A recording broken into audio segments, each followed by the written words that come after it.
এগুলোর মানে বুঝতেই পারছো যে তোমাদের দিদি ভাইয়ের পুজোর শপিং হয়ে গেছে, ওই জন্য তোমাদের শাড়িগুলো দেখাতে চলে আসলাম।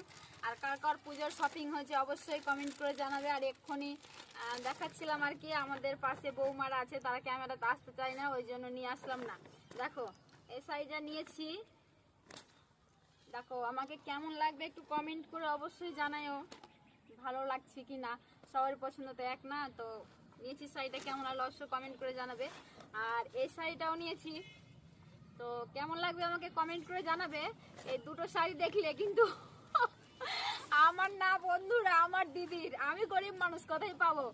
এগুলো আমার দিদির শাড়ি, একসাথে শপিং করতে গেছিলাম, তো মানে কালীচক গেছিলাম আর কি, আমি শাড়ি নিয়ে নিই। আর না, এই শাড়িটা আমার, এই শাড়িটা আমার দাদা একটা গিফট করেছে আর কি। তো সে দাদার নাম বলা গেল না, দাদা অবশ্যই আমার ভিডিওটা অবশ্যই দেখবে। আর এটাও গিফট করেছে আমার দিদিকে, তো ভিডিওটা সে দেখবে, তার জন্যই ভিডিও করা। আর দাদা ভাইকে অসংখ্য ধন্যবাদ আমাকে শাড়ি গিফট করার জন্য। তো সবাই ভালো থেকো, সুস্থ থেকো। আর কাদের কাদের শপিং হয়েছে অবশ্যই কমেন্ট করে জানাবে।